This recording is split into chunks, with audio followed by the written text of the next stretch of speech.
안녕하세요, 트래블튜브. 오늘은 일본 국민들이 정부의 한국 이야기에 속았다며 깜짝 놀라는 이유라는 주제로 이야기해보겠습니다. 일본의 반도체 주요 물품 수출 규제가 이제 3개월이 지나면서 본격적으로 각종 통계가 발표되고 있습니다. 그런데 이렇게 객관적인 통계 지표들이 나오자 일본의 우익 세력들마저 놀라는 상황이 나오는데요. 수출 규제 시작 당시 정부가 했던 말들이 이제 와서 보니까 하나도 맞는 것이 없다는 것입니다. 이러한 반응이 일부 극우 커뮤니티에서조차 나오게 된 것은 다름 아닌 불화소 수출량 때문입니다. 최근 일본의 불화소 수출량이 95%가 급감했는데 이것이 모두 한국이 수입을 안 해 생긴 손해라는 것입니다. 정부 및 언론에서는 불화소는 대만이나 미국에 판매하면 된다고 낙관하며 이야기했습니다만 실제로 그에 대한 대책은 전무했고 한국의 물량이 못 나가게 금지시켜 해당 산업은 망하기 직전이 되어버린 것이 이번 9월 불화소 수출 통계로 인해서 적나라하게 밝혀져 버린 것입니다. 상황이 이렇게 되자 일본 네티즌들은 이제 정부를 의심하는데요. 한국 수출 규제를 건 조건들이 억지가 아니냐는 것입니다.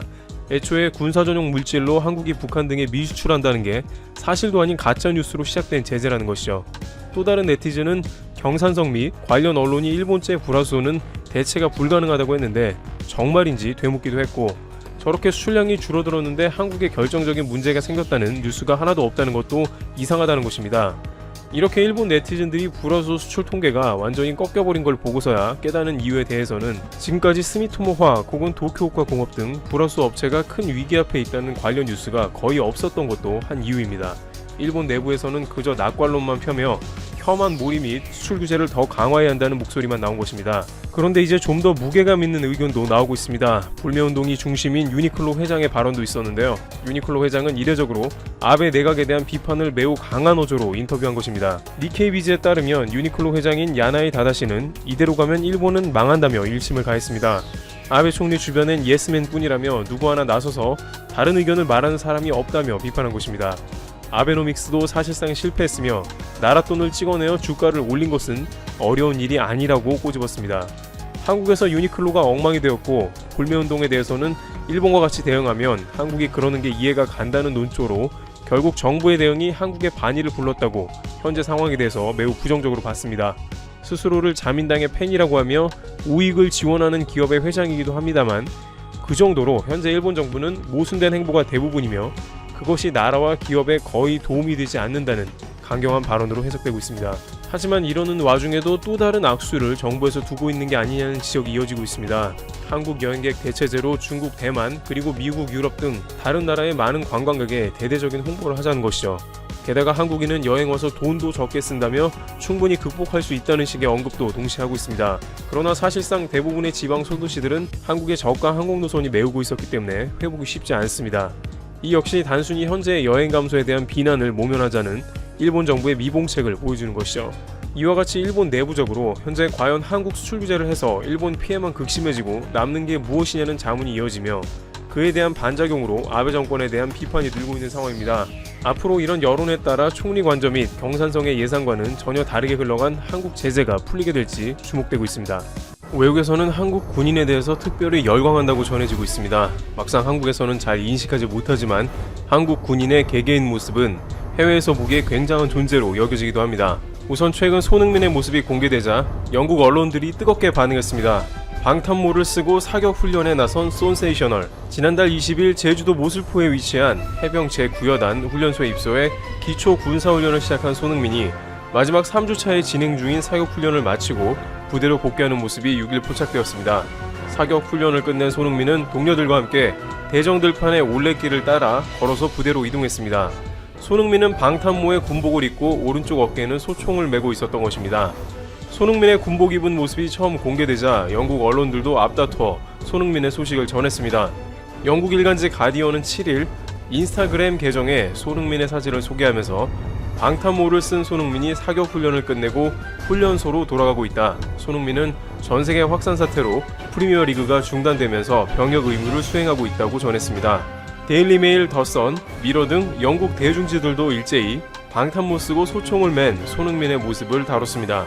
물론 스타 손흥민이기에 주목을 받은 것이지만 한국군 자체는 외국에서 신기하게 보는 이유가 있습니다. 우선 한국 군인은 징병제로 군 복무기간이 18개월에서 22개월로 타국에 비해 상당히 긴 기간인 편입니다.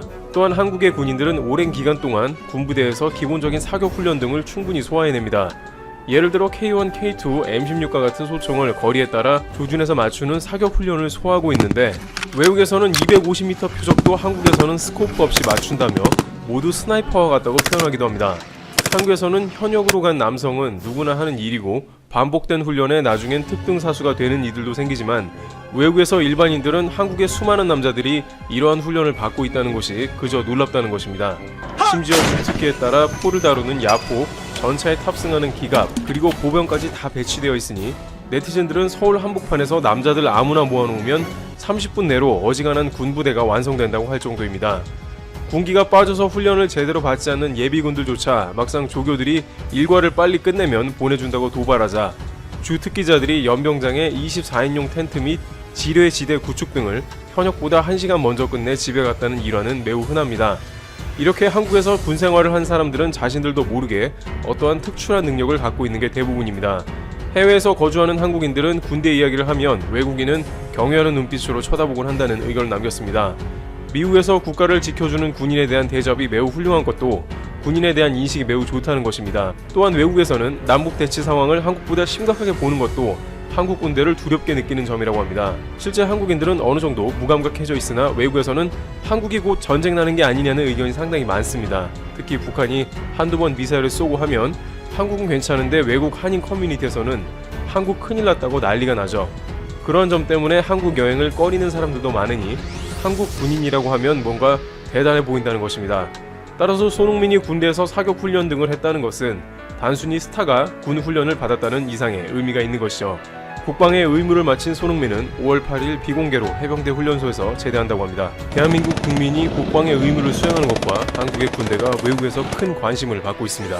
자국의 이익을 위해 쉬지 않고 암투를 벌이고 수시로 치고받고 싸우고 있는 선진국들이 의외로 인류 전체의 목표를 위해 합심해서 공동 연구를 하고 있는 놀라운 프로젝트, 바로 무한에너지 이터 프로젝트와 여기서 한국의 놀라운 활약에 대한 이야기 2편입니다. 현재 위에 나오는 1편을 먼저 보시면 훨씬 재미있습니다. 이터 프로젝트는 총 사업비 약 131.8억 유로, 우리 돈 17조 원으로 장장 수십 년에 걸쳐 진행되는 원대한 전인류적 프로젝트입니다. 1988년부터 2001년까지 14년 동안 개념 설계 및 공학 설계를 마친 이터는 현재 2단계에 접어들어 건설을 진행하고 있는데, 2025년에 장치 건설을 마치고 첫 번째 실험을 시작하는 것을 목표로 공사를 진행하고 있습니다. 2025년 이터 건설이 끝나면 3단계, 즉 장치 운영 단계에 들어가 본격적인 실험을 진행할 예정입니다. 이터 장치의 최종 목표는 열출력 500MW를 달성하는 것인데, 에너지 증폭률 10 이상, 즉 에너지를 1 투입했을 때 열이 10 이상 발생, 연소시간 300에서 500초 이상을 달성하는 것을 1차 목표로 하고 있는데, 이렇게 되면 충분한 열을 플라스마 내에 보유해서 추가적인 가열 없이 장시간 핵융합 반응이 지속되도록 된다는 것이고, 장기적으로는 2050년까지 투입 대비 에너지 생산을 25에서 30배로 끌어올려 7개 회원국에서 핵융합 발전소를 실제로 상용하는 것이 최종 목표입니다. 이야, 그러면 석탄, 석유, 원자력 발전, 태양열 다 필요 없고 무궁무진한 청정에너지를 사용할 수 있게 되는 것이고, 이 기술을 가진 나라들에는 상상 못할 만큼의 부가효과가 있겠죠. 이터는 어마어마한 스펙을 자랑하는데 총 무게는 24,000톤으로 세계의 에펠탑과 맞먹는 무게이고, 이터의 초건 플라즈마를 가두기 위해 강력한 자기장을 만드는 자석은 총 18개로 한 개당 무게는 보잉 747 비행기와 비슷한 무게인 약 360톤에 달합니다. 또 TF 자석에 필요한 초전도체의 길이는 무려 8만 킬로미터로 서울 부산을 약 100회 왕복한 거리와도 비슷하다는데요. 이런 거대한 장치들로 구성되다 보니 프랑스에 있는 이터 건설 현장의 면적은 총 42헥타르로 축구장 60개 크기라고 합니다. 극소수의 선진국들끼리 하던 이터 프로젝트에 뒤늦게 참여했지만 약 10년 만에 한국의 과학자들은 이터 국제기구의 핵심 보직인 기술사무차장과 건설부문장 등을 포함해 51명의 한국인이 근무하는 등 한국의 기술력과 리더십이 큰 공헌을 하고 있습니다. 국가핵융합연구소 이터 한국사업단장은 우리나라는 미국, 유럽연합 등 선진국에 비해 40-50년 늦게 연구를 시작했지만 한국인 특유의 빠른 행동력과 정밀한 기술력을 바탕으로 핵심 역할을 맡게 됐다라고 전합니다. 더욱이 이터 장치에 들어가는 주요 부품과 장비의 70-80%를 한국인도 맡아 개발, 제작하고 있는데, 이 때문에 핵융합 분야에서 독보적인 한국의 기술력이 뒷받침되지 않았다면 이터 장치 조립까지 지금보다 상당한 기간이 걸렸을 것이라는 얘기가 나올 정도입니다. 보입니다. 실제 국가핵융합연구소와 현대중공업, 다원시스, KAT 등 산업계는 이터의 9개의 주요 장치를 개발, 조달하고 있고 이터 주장치에 들어가는 핵심 품목이자 극한 기술의 결정체로 조립의 첫 순서에 해당하는 수억 도의 초고온으로 가열되는 진공용기 섹터, 그리고 진공용기의 주변 장치는 반대로 영하 269도의 극조온으로 운전되어야 하는데 이를 가능하게 하는 초고온을 99.9%까지 막는 장비인 열차 폐체, 그리고 7개국에서 조달받은 각종 부품과 장비를 이터 장치에 조립할 수 있게 하는 특수 조립 장비, TF 초전도 도체, 3중 수소 저장 공급 시스템 등을 한국은 성공적으로 개발하고 공급하고 있습니다. 유석재 국가핵융합연구소장은 이터 장치 조립에 한국의 역할이 거의 80%에 달할 정도로 커다란 기여를 했다고 평가받고 있다. 주요 품목의 조달 과정에서 한국의 110개가 넘는 산업체가 참여해서 이터 국제기구나 다른 회원국으로부터 136건의 제작 수주를 받아 이제까지만 해도 6,180억 원의 경제적 성과를 거두고 있다고 전합니다. 그리고 이 인류적 프로젝트에 한국의 기여는 더 커질 것으로 보입니다.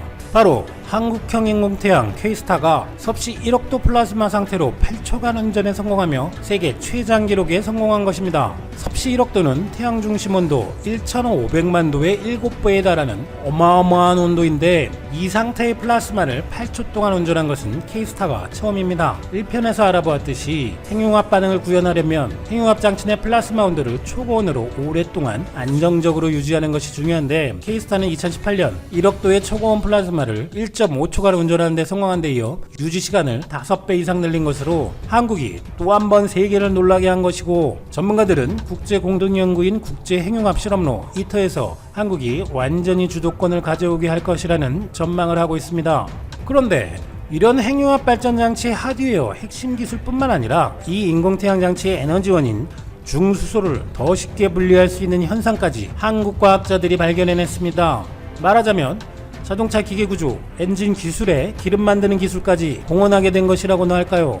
최근 경남과학기술대학교 에너지공학팀은 플렉시블 금속유기 골격체에서 중수소에 의해서만 기공이 열리는 흡착 현상을 세계 최초로 발견했는데, 이 내용은 중요성을 인정받아 미국 화학회지에 속보로 공개됐고 표지 논문으로 선정됐다고 합니다. 외부에 자극이 있으면 구조가 바뀌면서 구멍의 크기가 변하는 플렉시블 금속유기 골격체라는 것이 있고, 복잡한 설계 없이 크기가 다른 기체를 분리하는 데 활용하고 있는데, 그러나 크기와 모양이 같은 일반 수소와 중수소는 이를 통한 분리가 거의 불가능하거나 매우 정밀한 설계가 필요했다고 합니다. 그런데 한국 연구팀은 특정 온도와 압력 하에서는 중수소에 의해서만 기공이 열리는 호흡 현상이 존재한다는 사실을 처음 발견했다는 것이고, 다른 동위원소 분리 효율도 크게 높일 수 있는 응용 가능성도 입증했다고 합니다. 이렇게 해서 기존 흡착량 1g당 12mg에서 중수소 32mg이라는 많은 양을 얻을 수 있게 되었다고 합니다. 핵융합 발전의 핵심 원료이자 연구용 장비 등에 쓰이는 대체 불가능한 자원인 중수소는 수소에서 분리하기 어려워 고가에 거래되고 있는데 엄청난 기여를 할 수 있게 된 것이죠. 한편 국제핵융합 실험로는 7월 28일 프랑스에서 개최된 장치조립 착수기념식을 기점으로 본격적인 핵심 장치 조립을 시작했는데, 한국은 과학기술정보통신부가 이 기념식을 유튜브에서 생중계할 정도로 한국의 기여에 자부심을 가지고 있습니다. 이터가 있는 프랑스의 마크롱 대통령, 문재인 대통령, 폰데라이언 EU 집행위원장 등 회원국의 정상급 인사들과 각국의 담당 관료들은 영상으로 함께 인류 공동의 이 역사적 출발을 격려했습니다. 이고 이터 국제기구 사무총장은 신재생 에너지를 보완해 핵융합 발전이 보편화되면 전기 사용이 크게 확대돼 교통, 건물, 산업 등에서 발생하는 온실가스 배출량을 줄일 수 있을 것이라며 청정에너지만을 사용할 수 있는 우리 인류에게 기적이 될 것이라고 말합니다. 이제 이터는 신고리 원전의 6분의 1 수준인 열출력 500MW의 실험로를 건설해 핵융합을 실제 발전에 이용할 수 있는지를 검증하게 되는 프로젝트의 시작을 한 것입니다. 그리고 작년부터 이터의 7개 회원국들이 각자 맡은 섹터들을 프랑스에 보내고 하나하나 도착하기 시작했다는 것을 소개합니다. 기념식의 코멘터리에 드디어 한국이 나옵니다. 마침내 한국에서 도착한 핵융합로 가장 안쪽에서 1억 5천만 도 이상의 초고온 플라스마를 유지시키는 핵심 부품인 진공연기가 도착하자 마침내 세계에서 가장 거대한 퍼즐인 이터 머신을 함께 합체하게 되었음을 알렸습니다. Finally, the first sector of the ITER vacuum vessel shipped by South Korea has arrived on French soil. The time has come to put the world's largest puzzle together. the assembly of the ITER machine.